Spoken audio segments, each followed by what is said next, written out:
Isang pinagpalang araw po sa inyong lahat bayang karerista, kwentuhan balitang karera with Bossing Arriba King. Uli for today's video ay magbibigay na po tayo ng ating tips and giya para sa araw ng linggo, August 9, 2026 Sunday racing, at mayroon pong 9 races ngayon sa Metro Manila Turf Club. Magaganda na naman po ang lineup, mahirap na naman bayang karerista.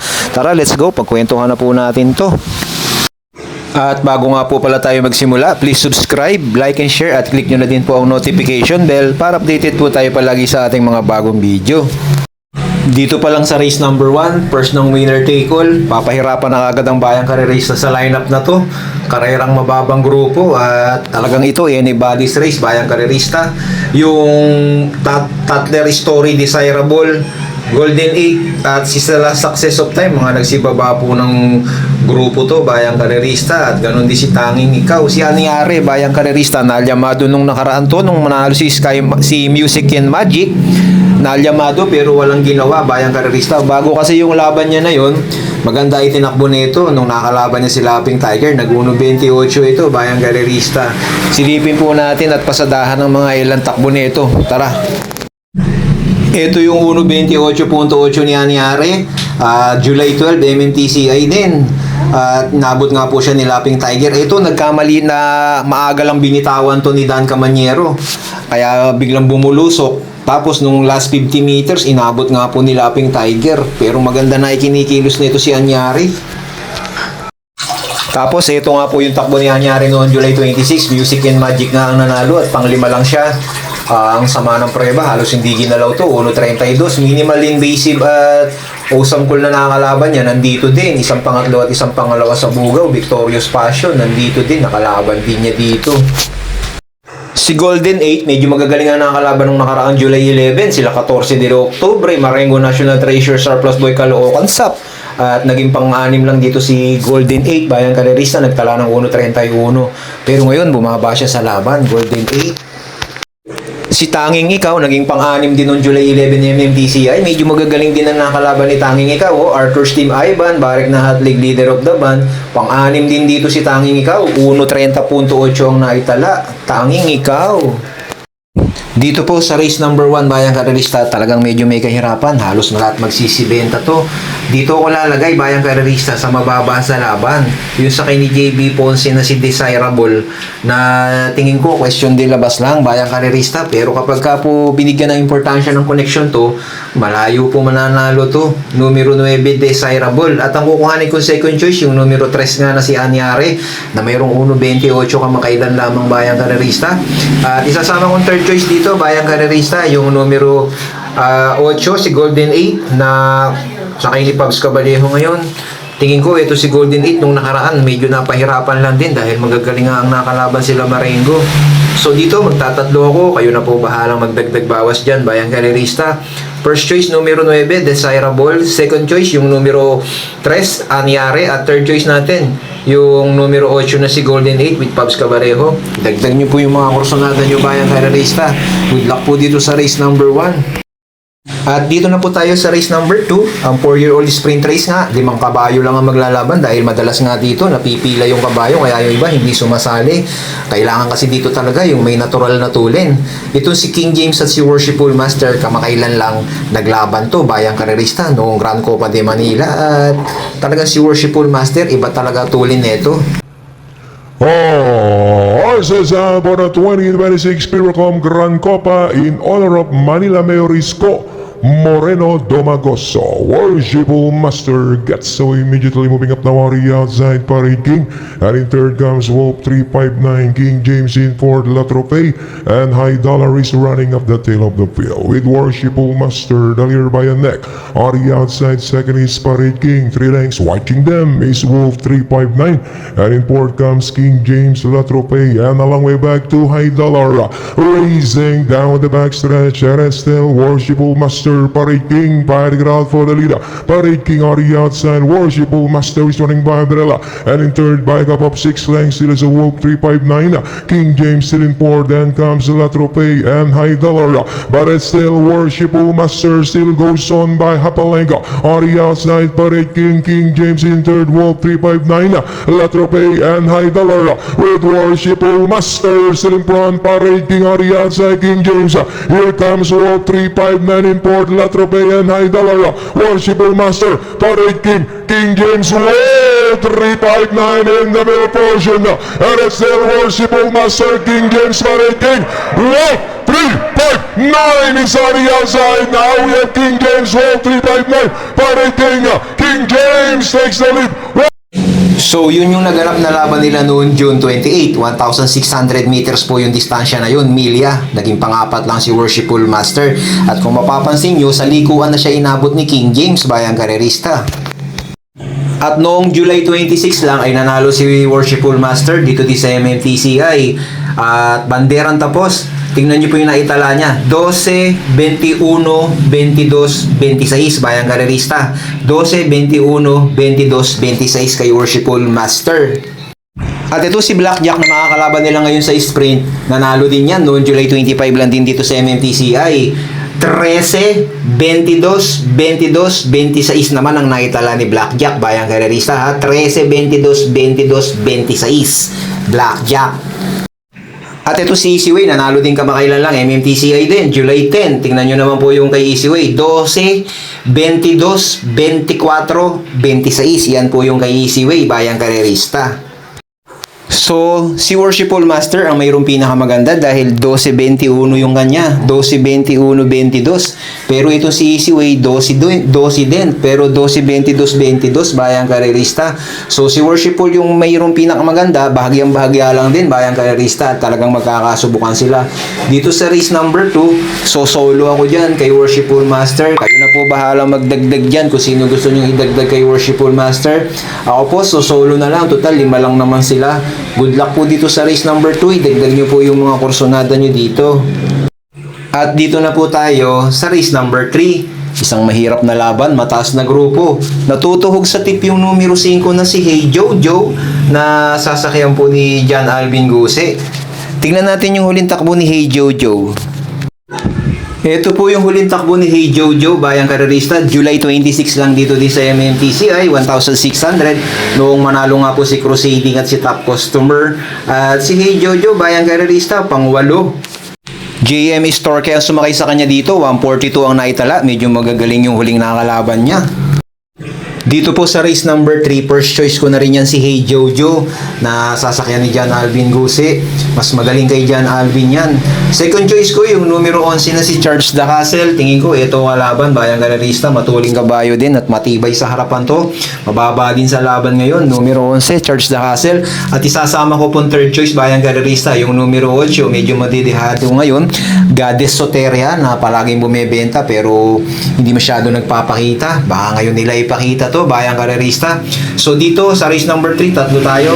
First choice numero 5, Hey Jojo. Second choice numero 11, Charles the Castle. Third choice numero 8, Goddess Soteria. Good luck po dito sa race number 3. At dito na po tayo sa race number 4. Isang mababang grupo na naman po ito, bayang karerista. Avenue Shopper Moderna, Comeback Stronger, Moon Racer, Sky Plus at si Sentinel Node. Dito po sa laban na to, so solo ako ulit.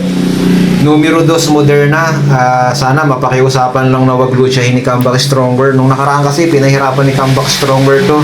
Pero kung ganun uli ang gagawin nila, malamang matalo uli silang dalawa. Pero ako solo, numero 2 Moderna. Hindi ko na po papahabain ng kwento dito. Kayo na po bahala magdagdag dyan.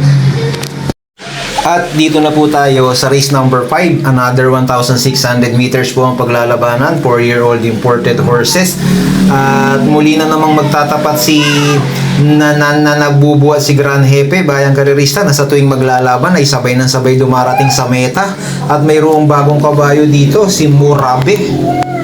Gran Jefe, Nana Babawa, Barasel Generative, Bayaray, mga bariya sa Gran Jefe, Barasel Generative, Bayaray Generative, second, close, Nana Bubu, Gran Jefe. At iyon yung naganap ni Ginlaban, Gran Jefe at Nananabubu sabay dumating sa meta. Parehas nagtala ng 140.6 sa 1,600 last June 27. On the stretch again, we have Nana Bubu, Gran Jefe is running by the line, Rumord is on the outside, Nana Bubu, Rumord, Gran Jefe, and finally it's Rumord. Nana Bubu, Gran Jefe. At yun na naman, dikit na naman si Grand Jefe at Nananabubu. 139.8 naman parehas ang naitala. Rounding the fourth third, it's Murabe Bayanek trying to chase back on the outside is Perilas, and still in third position is Skelbrillin. Then Go Emago and a far behind to the Alpha Male. Around a final turn is still in a one-on-one situation between Murabe and Perilas. And trying to chase back down in third position is Skelbrillin. It's Murabe by 4 lengths down from Perilas. It's Murabe wins the batteries by 4 lengths in the end. Bidding. At yun naman po yung barrier trial noong bagong kabayo na si Murabe. Sakay ni Pab, sabay kabilang karerahan, 1-12. So dito po sa race number 5 bayang karerista, bigyang importansya lang ulit si Grand Jefe at si Nananabubu. Tingin ko silang dalawa lang po ang maglalaban dito ulit. At mag-uunahan ulit sa meta yan, bayang karerista. So dito, kayo na po ang bahalang magdagdag bawas. First choice numero 4, Grand Jefe. Second choice numero 3, Nananabubu. At dito na po tayo sa race number 6, bayang karerista. Dito po sa race number 6, tuhog sa tip yung numero 7 na si Border Force na sasakyan po ngayon ni Pilapil.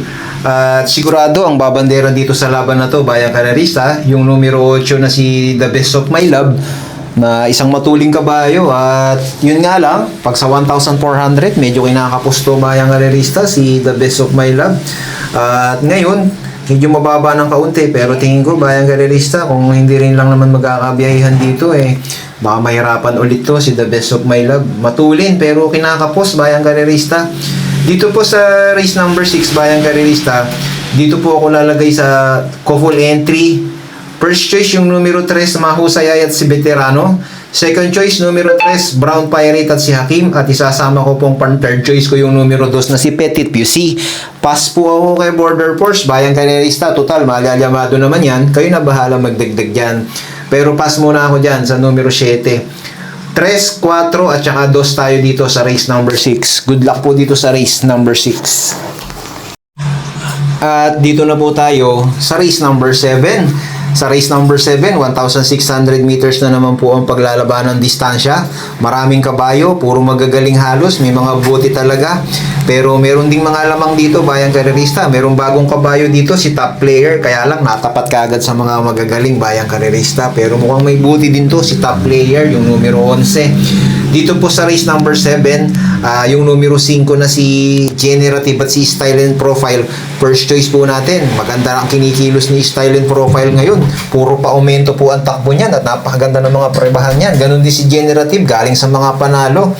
At second choice po natin yung numero 4 na si Baobab na pumorkas kay Ace of Diamond nung nakaraan. Ito, sobrang lakas din ito Rumimati ngayon. Hindi katulad dati ngayon, talagang nagdidire-diretso to. Numero 4 Baobab, extra double ni Nananabubu yan, bayang karerista. Kasi dati laging couple entry yan. Ngayon nagkaiwalay sila. Extra double ni Nananabubu, numero 4 Baobab. At isasama ko po third choice dito, yung galing sa panalo nung nakaraan. Baka mag-umento ulit, bayang karerista, 1,600 ulit to. Yung numero 1 na si Rumored, na sakay ulit ni JB Bakaykay, bayang karerista.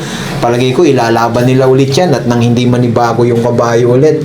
So dito, bayang karerista ha, sa race number 7, mga dark horse dito, yung Del Campo at Madam Mayhem. Tignan nyo po yan kung magsisibenta yan, mga dark horse dito yan. So dito sa race number 7, first choice, numero 5, couple entry, Style and Profile at Generative. Second choice yung numero 4, Baobab. Sama natin, yung mga medyo madidihado pa to, numero 1, Rumored. Good luck po dito sa race number 7. At dito na po tayo sa race number 8. Dito po sa race number 8, Sky Warrior, Manila Bay Frugality, Shiver Me Pink at si Every 4 Years. At siguro naman, alam nyo naman ito si Every 4 Years, kagagaling lang sa panalo nito. Sila Sherbet Fountain at sila Ace of Diamond ang tinalo nito. Sigurado magiging super mega outstanding favorite to. At sigurado si Sky Warrior ang magiging segunda llamado dito dahil puro galing din sa panalo to si Sky Warrior. Noong nakaraan, biyahe lang to. Dito po sa laban na to, bayang karerista, magpapahiyang ako. First choice ko dito, yung numero 2 na si Manila de Bay. Sakay ni King Flores. Ito, nagpapapanalo to, bayang karerista. At ang kukuhanin kong second choice dito, bayang karerista, itong numero 5 na si Every 4 Years. So dito, bayang karerista, dalawa ako. Dito ako lalagay sa dihado, pahiyang lang bayang karerista kasi masyadong aasahan ng bayang karerista tong mga malalyamado dito. Baka mamaya, alam nyo na. Kaya dito ako lalagay, sasama ko Manila de Bay. First choice at 5 every 4 years. Kayo na bahalang magbawas, magdagdag yan. Good luck po dito sa race number 8. At dito na po tayo sa last and final race, race number 9, bayang karerista. Dito po sa last and final race, yung numero 8 na si The King's Charms. The King's Charms, sobrang tagal po hindi tumakbo. Bumagsak na po dito sa 1741 na grupo. Lumalaban po ito sa mga stake race before, bayang karerista. First choice ko na rin yan, si The King's Charms. Sobrang baba sa laban, bayang karerista. At ang kukuhanin ko second choice dito, yung numero 6 na si Marvin's Pride na ito si Marvin's Pride. Puro pabugaw-bugaw pero tingin ko bayang karerista. Pag ito totoong inilaban, meron yan si Marvin's Pride. At siguradong madedehado yan dahil yung mga nakaraang takbo niya hindi magaganda pero isasama kong second choice. So dito sa race number 9, kayo na po ang bahala magdagdag bawas dyan. 1741 split, tingin ko lamang naman to basta inilaban. First choice numero 8, The King's Charm. Second choice numero 6, Marvin's Pride. Good luck po dito sa race number 9 at good luck po sa araw ng linggo. At mag-shoutout muna po tayo sa ating mga bayang karerista. Shoutout po kay Idol Jelly Caribas 2289. Boss Idol, you're the best. Pa-shoutout po. Boss Idol sa trabahador ng RCE. Radi Boy Tulong, Melvin Mongoloy, Jojo Simpleng Tao. Salamat po Idol. Thank you po sa inyo Jelly Caribas. Shoutout po sa inyo. At kay Idol, Doña Maria Alcantara, pa-shoutout po Idol from Antipolo City na laging nakaantabay sa racing tip nyo. Bossing Ariwa King, shoutout po sa inyo mga Idol dyan sa bayang karerista natin dyan sa Antipolo City. At salamat sa iyo, Doña Maria Alcantara. At kay Marlon Pabi, shoutout sa iyo Idol. Kay Boss Pipey at Sir Arnold, shoutout po sa inyo mga Idol. At kay Idol Amang Tunay 3328, salamat sa iyo Idol, shoutout sa iyo Amang Tunay. Amang Tunay, shoutout. At sa mga bayang karerista natin, maraming salamat po sa inyo at good vibes lang tayo palagi. Sa huli, kayo pa rin palagi ang masusunod. Maraming salamat po.